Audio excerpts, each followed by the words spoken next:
के पवित्र वचन पर मनन करेंगे। छठा वचन, प्रभु यीशु ने सलीब से हमारे लिए कहा है। यूहन्ना के सुसमाचार अध्याय 19 वचन 30 में इस प्रकार वो छठा वचन प्रभु हमारे सामने रखते हैं। ईसा ने कट्टी अंगूरी चख कर कहा, सब पूरा हो चुका है।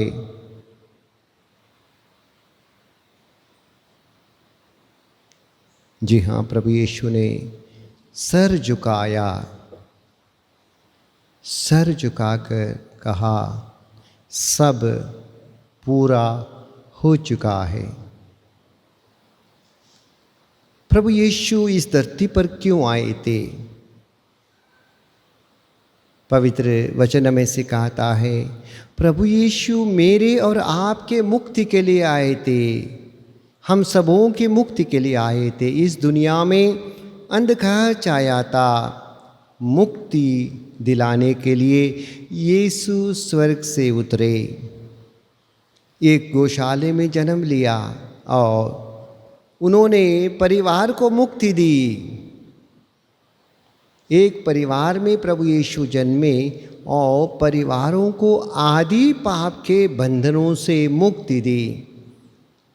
हम लोग जानते हैं, पहला पाप करने के बाद परिवार में फूट आ गई थी। आदम ने ईवा की ओर उंगली उठाई, कहा, तूने जो मेरे साथ रहने के लिए ये स्त्री दिया है ये बेकार है। उसने मुझे पाप में गिराया। ईवा ने शाम की तरफ उंगली उठाई, परिवार में फूट उत्पन्न हो गई थी। एक दूसरे के प्रति वासना जगी थी। प्रभु ने उनको कपड़े सिलाए, चमड़े के कपड़े सिलाए, क्योंकि वासना में मनुष्य भर गया। इस प्रकार हम जानते हैं, कुछ समय के बाद आदम और ईवा के दो बेटे थे। काइन ने हाबिल का जलन किया, ईर्ष्या की और उसे निंदा की, और एक दिन मौका निकालकर उसे जान से मार डाला। परिवार में फूट, परिवार में लड़ाई झगड़ा, परिवार में हत्या, परिवार में जलन, ये सारे चीज़ आ गए। यीशु मुक्ति देने के लिए आए और प्रभु यीशु ने 30 सालों तक परिवार में रहकर प्रेम, शांति, दया, क्षमा, सहनशीलता, आनंद और एक दूसरे के प्रति सौम्यता, संयम, एक दूसरे को स्वीकार करने का सुसमाचार सुनाया। सुसमाचार परिवार में सिखाया। पारिवारिक जीवन का सुसमाचार लेकर यीशु आए। पति पत्नी के बीच में दरारें आ रही थी। यूसुफ और मरियम के वहाँ ईश्वर का आत्मा संदेश लेकर आया है, ये तेरी पत्नी है, उसे स्वीकार करो, जैसी भी है वो ईश्वर का वरदान है। यूसुफ उठा और उसे स्वीकार करा। मरियम को कष्ट झेलने पड़े, लेकिन सुसमाचार के अनुसार जीने के लिए यीशु ने उन्हें ताकत और शक्ति दी। परिवार के बाद प्रभु यीशु स्वयं यॉर्दन में जाकर बपतिस्मा लिए। जो ईश्वर की योजना थी मुक्ति का, यूहन्ना बपतिस्मा को प्रभु ईश्वर ने भेजा था, प्रभु यीशु ने उससे स्वीकारा, ईश्वर की योजना को पूरी करी और बपतिस्मा लेकर स्वयं को पापी ठहराया। पहले आदम ने कहा, मैं पापी नहीं, पत्नी पापी है। यीशु ने कहा, मैं पापी हूँ, जबकि वो पाप नहीं करते थे, कभी पाप नहीं था, उसमें कोई कपट या अशुद्धता नहीं थी। फिर भी उन्होंने पश्चाताप किया। सारे मानव जाति के नाम पर यीशु ने पश्चाताप किया और पश्चाताप करते हुए 40 दिन उपवास, परहेज, प्रार्थना की और शैतान का सर कुचल दिया, उसके सारे प्रलोभनाओं को त्याग दिया, शैतान के सारे बातों को नकारा और उनको हट जाना शैतान कहा। शैतान के सारे प्रलोभनों से प्रभु यीशु ने मुक्ति हासिल की और आज सलीब पर मरकर शैतान के सर को कुचल दिया। ये कार्य शैतान को उसके बातों से परहेज करना, उसके विचारों को त्यागना और उनके आदेश अनुसार कार्य करने का जो आदम ने शुरू किया था, ईवा ने शुरू किया था, यीशु ने समाप्त कर दिया। सब पूरा हो चुका है। यीशु ने कहा यदि मनुष्य मानव पुत्र ईश्वर के आत्मा से शैतान को निकालता है, ये समझ लो ईश्वर का राज निकट आ गया है। जी हाँ, प्रभु यीशु ने शैतान को निकाला।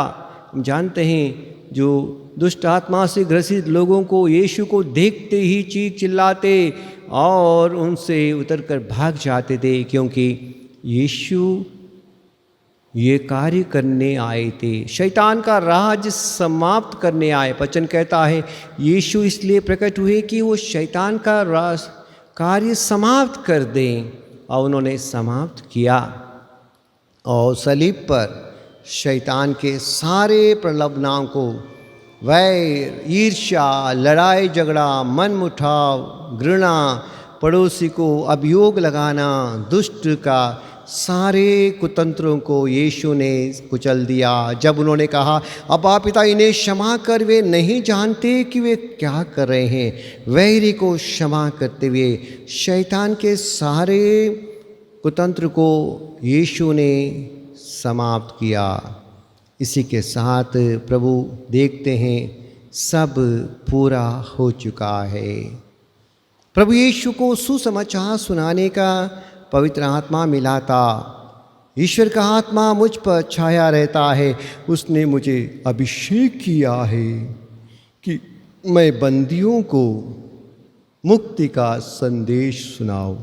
जी हाँ, आत्मिक रूप से जो बंदी थे प्रभु यीशु ने उन्हें मुक्त किया। जो अंधे थे उनको दृष्टिदान दिया। ना केवल आंखों से अंधे थे, आत्मिक आंखों से लोग अंधे थे। हम जानते हैं प्रभु यीशु को मिलने के लिए रात में एक व्यक्ति आया। वो व्यक्ति रात में क्यों आया? वो व्यक्ति प्रभु यीशु से मिलने आया और प्रभु से बातें कर रहा था, और प्रभु उस निकोदेमस से कहते हैं तुम शास्त्री होते हुए भी, एक शिक्षक होते हुए भी आत्मा के बारे में नहीं जानते? आत्मा जिधर चाहता है उधर बहता है।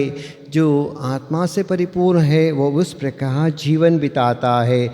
इसलिए जो आत्मा से उत्पन्न होता है वो आत्मा है, जो शरीर से उत्पन्न होता है वो शरीर है। जी हाँ, निकोदेमस को प्रभु ने सिखाया,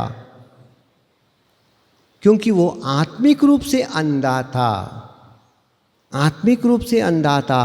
रात को प्रभु के पास आता है, दिन में मुझे कोई देख ना ले। जो अंधा है उसे दिन और रात एक सा है, उसको दिन में और रात में कोई फर्क नहीं है, क्योंकि वो अंधा है, वो दिन की ज्योति नहीं देख सकता। इसलिए निकोदेमस प्रभु के पास आया, उसको ज्योति मिल गई। ना केवल अंधे को आंखें दी, आत्मिक अंधे को प्रभु ने आंखें दी। और वो बंदी गृह में था। समाज के लोगों के वो क्या कहेंगे? वो सभा का एक सदस्य था, इसलिए लोगों से डरता था। सभासद क्या कहेंगे, इसलिए रात को आता है। वो बंदी था। समाज के लोग मुझ पर हंसेंगे, मुझे नकारेंगे, इसलिए वो रात को आता है। प्रभु ने ऐसे बंदी में बसे लोगों को मुक्त किया। प्रभु ने किसी बंदीगृह का दरवाजे नहीं तोड़े, गेटे नहीं तोड़े, लेकिन आत्मिक रूप से जो अंधे थे और बंदी थे, लोग लज्जा से बंदी थे, उनको प्रभु ने मुक्त किया। हम देखते हैं प्रभु यीशु के मरण के तुरंत बाद निकोदेमस आया। क्रूस पे चढ़ाए हुए व्यक्ति को कोई नहीं छूता था, शापित किया जाता था।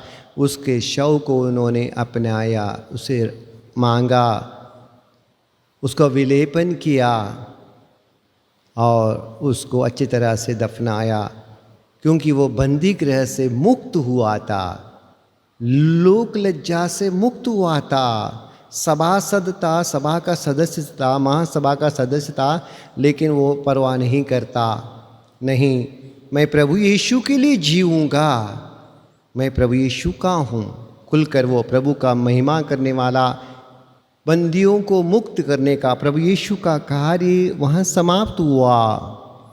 इसलिए प्रभु यीशु कहते हैं अब सब कुछ संपूर्ण हुआ है। बंदियों को मुक्त मिला है, अंधों को दृष्टिदान मिला है, दलितों को सुसमाचार सुनाया प्रभु यीशु। हम जानते हैं नाकेदार और पापी प्रभु के पास आते थे, प्रभु उनके पास जाता और उनके साथ बैठकर उनके संग खाता पीता है, उनका दोस्त बन जाता है, उनके घर में रहता है। इसलिए प्रभु यीशु कहाँ है? ईश्वर दीन दलितों के घरों में, परिवारों में निवास करने के लिए चाहता है। ईश्वर का सुसमाचार धर्मियों के लिए नहीं, बल्कि पापियों को मन परिवर्तन का सुसमाचार है। इस संदेश को लेकर प्रभु यीशु आए और उन्होंने इसको बखूबी से जिया। अब उन्होंने कहा सब पूरा हो चुका है, सुसमाचार सुनाया जा चुका है, अंधों को दृष्टिदान और दलितों को सुसमाचार मिला है, पापियों को ईश्वर के राज्य में स्वागत मिला है। एक फारिसी और एक नाकेदार का उदाहरण देते हुए कहा, एक नाकेदार मंदिर के बिल्कुल कोने में खड़ा होकर कहा, मुझ पापी पर दया कर, मैं अयोग्य हूँ। और प्रभु कहते हैं उसने ईश्वर से मेल कराया है, उसको मुक्ति मिली है। ज़क्केयुस, हम लोग जानते हैं किस प्रकार प्रभु को अपने परिवार में पाकर कहता है, मैं मेरे स्वार्थ को त्यागूंगा, जितने मैंने इकट्ठा किया है वो मैं बांट दूंगा, जिनको मैंने अन्याय किया है उनके साथ मैं चौगुना लौटाऊंगा। जी हाँ, ईश्वर का राज्य हर तरह के, हर तख्त के लोगों को मिला है। मछुआरों को मिला है, शास्त्रियों को मिला है, फारिसियों को मिला है। मंदिर में वचन दिया है यीशु ने, अभी सब कुछ पूरा हो चुका है। आखिर में मानव मुक्ति के लिए यीशु का लहू बहाने का ईश्वर का जो आदेश था उसने ग्रहण किया और कहते हैं अब सब कुछ पूरा हो चुका है। ईश्वर का एक एक कार्य, सुसमाचार का कार्य पूरा हो चुका है। ईश्वर की योजना पूरा हो चुकी है। यीशु ने कहा सब पूरा हो चुका है, आपकी और मेरी मुक्ति भी पूरी हो चुकी है। आइए हम उस मुक्ति को प्राप्त करने के लिए प्रार्थना करें। अब पिता परमेश्वर, यीशु मसीह ने आज सलीब पर मरते समय कहा सब कुछ पूरा हो चुका है। जी हाँ प्रभु, मेरे जीवन के सारे कठिनाई, दुख, तकलीफ, परेशानियाँ, रोग, बीमारी, मेरी अशुद्धता, मेरे पाप का बोझ, हर तरह के चीज़ों पर यीशु ने विजय पाई है। ये प्रभु यीशु, विजयी यीशु, मैं आपके क्रूस को गले लगाता हूँ, क्योंकि उस पर सब कुछ पूरा हो चुका है। मेरे जीवन को पूर्ण बना दे, मुझे आशीर्वाद और कृपा से भर दे, तेरे लहू से मुझे धो दे। आमीन।